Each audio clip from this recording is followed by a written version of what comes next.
आसिफ हबीब साहब एक उम्मीदवार के तौर पे अगर रहेंगे तो मैं समझता हूँ कि एक बेहद अच्छा रहेगा।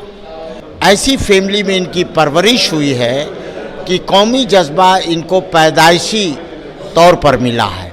इस्लामिक कल्चरल सेंटर जो है, अगर इनको मौका लोगों ने दिया तो चूँकि कौमी मामलात में ख़ानदानी तौर पे इन्होंने बहुत अच्छी तरीके से समझा है और उसके लिए आगे आकर बढ़ चढ़कर खिदमत देने की कोशिश करेंगे अगर उन्हें मौका मिला प्रेसिडेंट के लिए।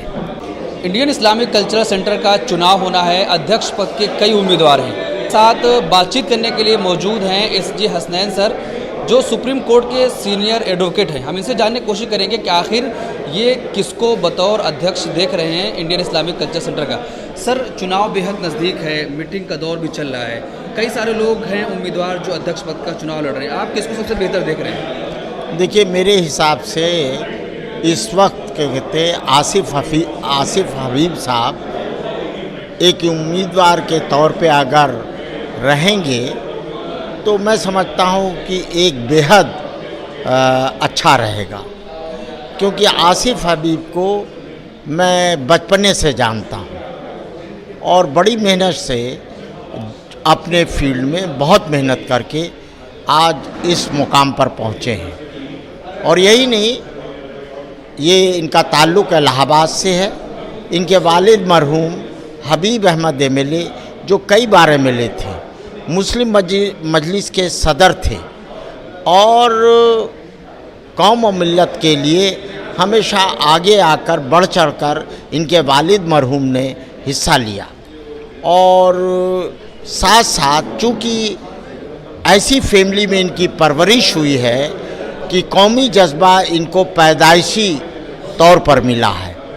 और मैं समझता हूँ कि इस्लामिक कल्चरल सेंटर जो है, अगर इनको मौका लोगों ने दिया तो चूँकि कौमी मामलात में ख़ानदानी तौर पे इन्होंने बहुत अच्छी तरीके से समझा है और उसके लिए आगे आकर बढ़ चढ़कर खिदमत देने की कोशिश करेंगे अगर उन्हें मौका मिला प्रेसिडेंट के लिए। सर, सिराज कुरैशी साहब कई सालों से अध्यक्ष रहे हैं। वो कह रहे हैं कि लगातार हमने काम किया है, कोई भी मिली मसाइल हमने आवाज़ उठाई है, तो हमें ही चुनिए। देखिए, जहाँ तक सिराज कुरैशी साहब का मामला है, एक लंबे अरसे तक रहे, उनके काम को नकारा नहीं जा सकता, लेकिन अब नए लोगों को मौका देना चाहिए।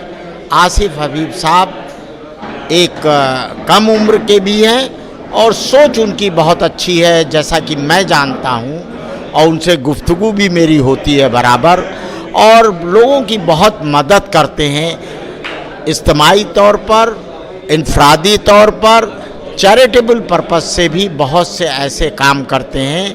जो भी इनके यहाँ पहुँचता है मायूस नहीं होता है, बल्कि किसी न किसी तरीके से, चाहे तालीम की मदद के सिलसिले में, चाहे और किसी भी मदद के सिलसिले में, हमेशा आसिफ हबीब साहब आगे आकर लोगों की खिदमत और मदद करते हैं। सर, चूँकि अब बदलाव की बात की जा रही है कि कोई नया अध्यक्ष मिले, तो आपको क्या लगता है कुछ ऐसे काम जो होने चाहिए थे अभी तक नहीं हुए इस्लामिक सेंटर के बैनर तले? देखिए, अभी तो इलेक्शन है।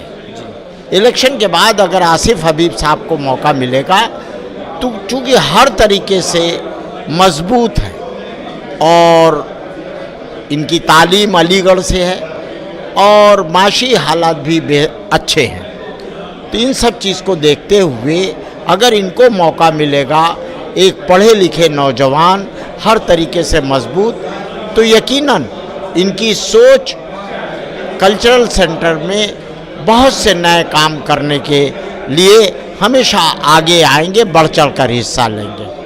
तो एक बदलाव आप देख रहे हैं कि बदलाव होना चाहिए? नहीं, मैं देख रहा हूँ कि आसिफ हबीब साहब को मौका देना चाहिए और उम्र कम है, जज्बा बहुत है और हर तरीके से मजबूत है।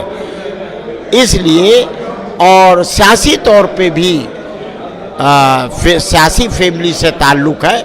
पूरे हिंदुस्तान के जितने लीडरान हैं, ख़ास तौर से नॉर्दर्न इंडिया के सभी लोग इनकी फैमिली को, आसिफ हबीब को जानते हैं और किसी भी तरीके से हुकूमत से कोई मदद की ज़रूरत होगी तो ये बढ़ चढ़ कर हिस्सा लेंगे और इनको मदद भी मिलेगी। थैंक यू सर, हमसे बातचीत करने के लिए बहुत शुक्रिया। शुक्रिया। तो ये थे एसजे हसनैन सर, जिन्होंने बातचीत करी और बताया कि आपको बता दें कि सर सुप्रीम कोर्ट के सीनियर एडवोकेट भी हैं और ये कह रहे हैं कि अब ये चाहिए कि बदलाव होना चाहिए ताकि नए लोग आएँ तो कुछ और भी काम किया जाए। जिस तरीके से सिराज कुरैशी साहब इतने दिनों तक अध्यक्ष रहे, उनके कामों को भी सराहा, लेकिन चाहते हैं कि बदलाव हो ताकि जो काम अभी तक नहीं हो सका है इस्लामिक सेंटर बैरंग तेरे, अब वो किया जा सके।